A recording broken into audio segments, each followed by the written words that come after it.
अरे ओछू नाक पण असली नाक। MDH काश्मीरी लाल मरचानी पावडर। MDH સોમનાથ મંદિર પર આક્રમણને 1000 વર્ષ પૂરા થયા। મંદિરના અવશેષો પરથી જાણીએ 1000 વર્ષ પહેલા કેવું હતું સોમનાથ મહાદેવનું મંદિર। આક્રમણકારી મોહમ્મદ ગજનવીએ વર્ષ 1026માં સોમનાથ મંદિરને તોડી પાડ્યું। જે મંદિરના અવશેષો આજે પણ જોઈ શકાય છે। આ અવશેષો જોઈ 1000 વર્ષ પહેલા થયેલા હુમલાની યાદ તાજી કરાવી રહ્યા છે। જ્યારે સરદાર પટેલે પ્રણ લીધું કે સોમનાથને ફરી નિર્માણ કરાશે, ત્યારબાદ વર્ષ 1947માં ખોદકામ કરવામાં આવ્યું અને સોમનાથ મંદિરની ધરતીમાં દટાયેલા 1000 વર્ષ પહેલાના અવશેષો મળી આવ્યા, જે આજે પણ સોમનાથ ડોરમેટ્રી અને જૂના સૂર્ય મંદિર પર સંગ્રહિત કરી રાખવામાં આવ્યા છે। ત્યારે ઇન્ડોલોજિસ્ટ પાસેથી જાણીએ કેવું હતું 1000 વર્ષ પહેલાનું સોમનાથ મંદિર। સોમનાથ મહાદેવ મંદિર પર આક્રમણ થયું હતું 1000 વર્ષ પૂરા થયા છે। આ મંદિરને ફરી વખત 1947થી બનાવવાની શરૂઆત કરી હતી। ખોદકામ દરમિયાન મંદિરના અવશેષો મળી આવ્યા છે, જે અહીંયા પર રાખવામાં આવ્યા છે। આ સોમનાથનું એ મ્યુઝિયમ છે, જ્યાં આ જૂનવાણી સોમનાથ મહાદેવ મંદિરના જે અવશેષો હતા એ ખોદકામ દરમિયાન મળી આવ્યા છે।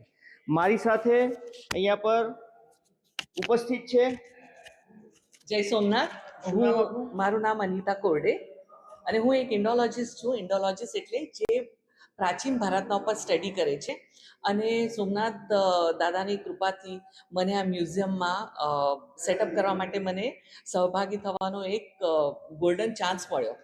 તો આ મ્યુઝિયમની ખાસિયત શું છે? તો તમે જ્યારે નોર્મલી કોઈ મ્યુઝિયમમાં જાઓ તો આપણને કોઈ આર્ટિફેક્ટ મૂર્તિ હોય, એમાં ખાલી એનો પીરિયડ લખેલો હોય અને એમાં સાની કઈ મૂર્તિ એટલે કયા પથ્થરથી બનાવી એટલું જ હોય।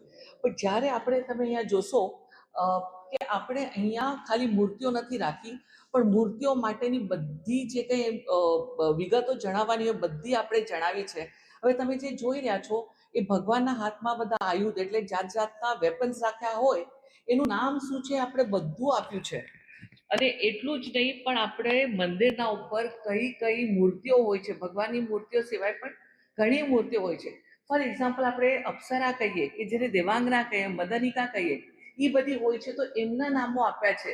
તો એ વિશેષ કેવું છે કે તમે મંદિર અહીંયા આવો, આ મ્યુઝિયમ જુઓ અને જ્યારે મંદિર જુઓ ને તો તમને મંદિર શું છે એ તમને સાચી રીતે તમને ખબર પડશે। તો તમે જોઈ શકો છો કે અપ્સરાની મૂર્તિ દેખાડી છે, એના નીચે જ આપણે અપ્સરાની ઇન્ફોર્મેશન આપી છે કે અપ્સરા હોય છે એ કેવી દેખાય છે, ક્યાં હોય છે અને શાના માટે એ મંદિરના બહારના દિવાલો પર દેખાડવામાં આવી છે।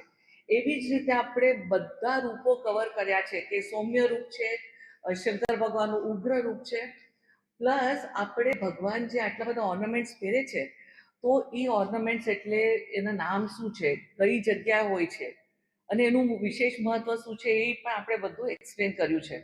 તો તમે મંદિરમાં દર્શન કરવા જવાના પહેલાં તમે જો આ મ્યુઝિયમમાં આવો તો તમને રિયલમાં મૂર્તિઓને કેવી રીતે જોવી અને એમની પોતાની ભાષા હોય છે, ભાષા કેવી રીતે સમજવી એ તમને જરૂરથી ખ્યાલ આવશે।